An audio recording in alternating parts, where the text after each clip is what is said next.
శ్రీ ఆంజనేయ స్వామి జన్మస్థలమైన ఆకాశగంగలో వందల సంవత్సరాల క్రితం నుండి శ్రీ అంజనాదేవి సమేత శ్రీ బాలాంజనేయ స్వామి వారు వెలిసి ఉన్నారని హనుమత్ జయంతి సందర్భంగా విశేష అభిషేక పూజా కార్యక్రమాలు నిర్వహిస్తున్నట్లు టీటీడీ ఈవో ఏవి ధర్మారెడ్డి తెలిపారు.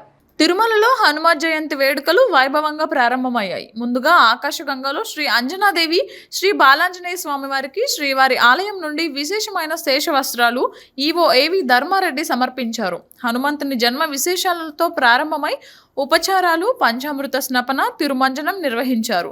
లోకక్షేమం కొరకు స్వామివారికి ఎంతో ప్రీతిపాత్రమైన మల్లెలతో సహస్రనామార్చన నిర్వహించారు. జపాలి తీర్థంలోని శ్రీ ఆంజనేయ స్వామివారికి ఈవో పట్టు వస్త్రాలు సమర్పించి ప్రత్యేక పూజలు నిర్వహించారు. అనంతరం జపాలి తీర్థం వద్ద ఈవో మీడియాతో మాట్లాడారు. ఈరోజు హనుమాన్ జన్మదిన సందర్భంగా మొదట ఆకాశగంగా తీర్థంలో హనుమంతుని యొక్క అమ్మ అయినటువంటి అంజనీదేవి తపస్సు ఫలితంగా హనుమంతుని జన్మ ఆకాశగంగలో తిరుమలలో ఉద్భవించింది అని అందరికీ తెలిసిన విషయమే.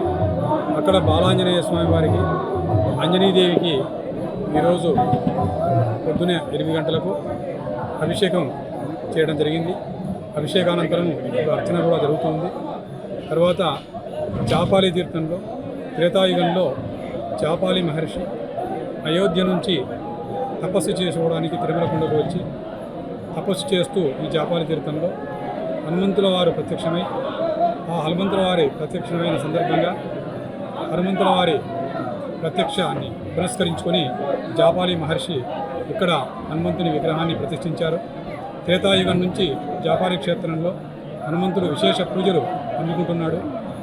తిరుమల క్షేత్రాన్ని ఆయన గురువైనటువంటి వెంకటేశ్వర స్వామిని కొలుస్తూ ఇక్కడ అవతరిస్తూ ఉన్నాడు. భక్తులకు ఆరోగ్య ఐశ్వర్యాలను అందిస్తూ ఉన్నాడు. దీని తర్వాత ఏడి ఆంజనేయ స్వామి దగ్గర తిరుమల అర్చకులు ఈరోజు అభిషేకం చేస్తారు. ఆ అభిషేకం అయిన తర్వాత మరలా 2 గంటలకు నుంచి 3 గంటల మధ్య 1వ ఘాట్ రోడ్లో అంటే డౌన్ ఘాట్ రోడ్లో 7th మైల్ దగ్గర ఉన్నటువంటి ఆంజనేయ స్వామి వారికి అభిషేకం చేయడం జరుగుతుంది.